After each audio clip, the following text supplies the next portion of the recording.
महाराष्ट्र के नवी मुंबई से दिल्ली के श्रद्धा हत्याकांड की तरह का एक मामला सामने आया है, जहां एक सुनसान सड़क पर लड़की की लाश मिलती है जिसे कुत्ते नोच रहे थे।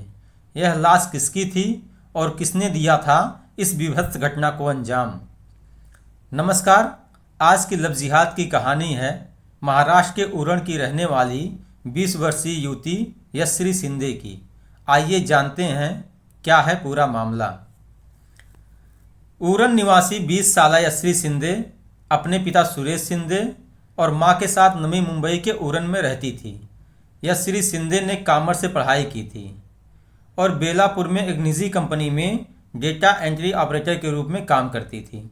गुरुवार 25 जुलाई 2024 की सुबह वह अपने माता पिता को यह बताकर घर से निकली थी कि वह अपनी सहेली के घर जा रही है। जब वह देर रात तक घर नहीं लौटी तो हर जगह खोजबीन करने के बाद परिजनों ने थक हार कर गुरुवार देर शाम पुलिस थाने में गुमशुदगी की रिपोर्ट दर्ज करवाई। इसके बाद पुलिस ने जांच शुरू की तो उसे अंतिम बार लगभग 1:30 बजे उरण मार्केट एरिया में देखा गया। पुलिस द्वारा यश्री की तलाश जारी थी।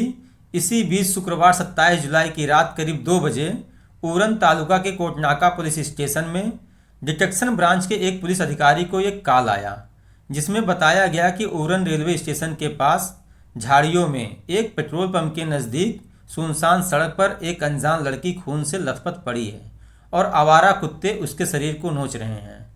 पुलिस की टीम ने पाया कि लड़की का चेहरा आवारा कुत्तों के नोचने की वजह से खराब हो गया था, जिन्होंने उसके कंधे का मांस भी खा लिया था। उसकी कमर और पीठ पर चाकू के घाव के निशान थे। चूंकि पुलिस में यश्री शिंदे की गुमशुदगी की शिकायत दर्ज हो चुकी थी, इसलिए उसके माता पिता को बुलाया गया और उन्होंने उसके कपड़ों और कमर पर बने टैटू से उसकी पहचान की। साथ ही पीड़ित लड़की के माता पिता ने दाऊद शेख नामक एक संदिग्ध का नाम बताया। पेशे से ऑटो ड्राइवर दाऊद ने 2019 में 14 साल की यश्री को प्यार के नाम पर अपनी बातों के जाल में फंसाया और यश्री को बहलाकर ले गया था और उसका यौन शोषण किया था।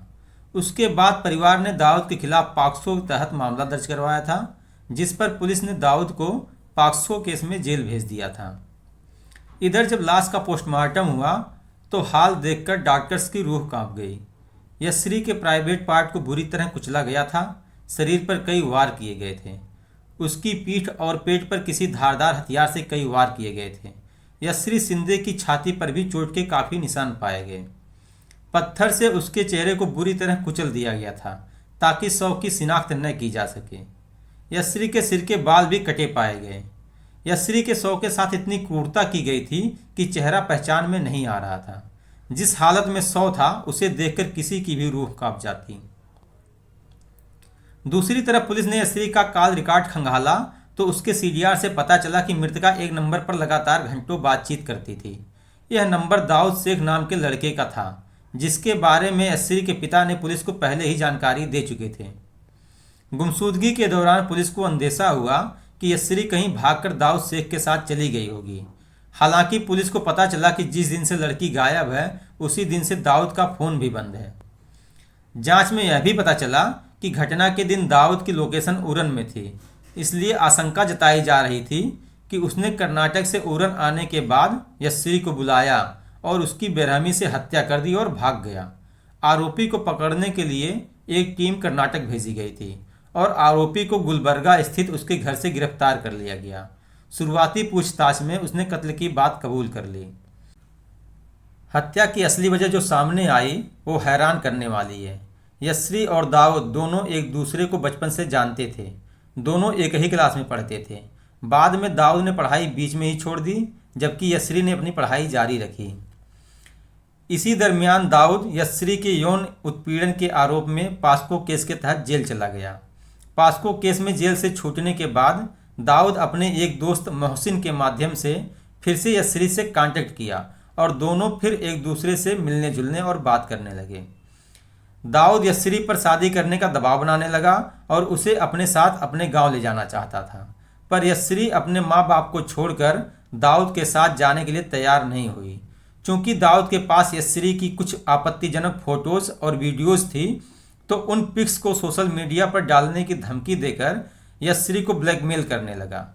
एक बार तो न मिलने पर दाऊद ने यस्री के कुछ फ़ोटो फेसबुक पर अपलोड भी कर दिए थे, और जब यस्री ने उससे मिलने के लिए राज़ी हुई तब जाकर दाऊद ने फेसबुक से वो पिक्स डिलीट किए थे।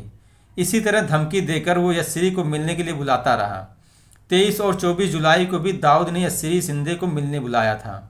फाइनली अपने मोबाइल से पूरी फ़ोटो और वीडियो डिलीट करने के बहाने दाऊद ने उसे अंतिम बार 25 जुलाई को मिलने के लिए बुलाया। हालांकि यस्री जाना नहीं चाहती थी, फिर भी मजबूरीवश वह दाऊद के नापाक इरादों से अनजान उससे मिलने चली गई।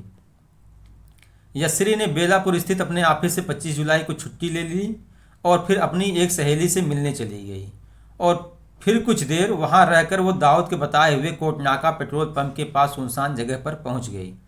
सीसीटीवी फुटेज में भी दिखाई दे रहा है कि यस्री जिस तरफ गई है उसी तरफ थोड़ी देर बाद दाऊद शेख भी जाते हुए दिखाई दे रहा है। दाऊद पहले से ही कत्ल के इरादे से आया था। पहले तो उन दोनों में अपने रिलेशनशिप को लेकर थोड़ी कहासुनी हुई, जिसके बाद अपने साथ लाए चाकू से दाऊद शेख ने यस्री पर ताबड़तोड़ हमला कर दिया और उसे मौत के घाट उतार दिया। और जब इससे भी उसका मन नहीं भरा तो उसने यस्री के शरीर के निजी अंगों को भी जख्मी करने के साथ शव को छत बिछत कर दिया और पकड़े जाने के डर से अपने गांव कर्नाटक के गुलबर्गा भाग गया। तो दोस्तों, ये थी नवी मुंबई के उरण की रहने वाली यस्री शिंदे के साथ हुए लव जिहाद और मर्डर की पूरी कहानी। इस घटना से आपने क्या सीख ली? कमेंट बॉक्स में अपने विचार ज़रूर रखें। और अभी तक अगर आपने हमारे चैनल को सब्सक्राइब नहीं किया है तो लाइक, शेयर और सब्सक्राइब ज़रूर कर दें, और साथ ही बेल आइकन का बटन भी दबा दें ताकि लव जिहाद से संबंधित हमारी आने वाली वीडियोज़ आप तक पहुंचती रहे।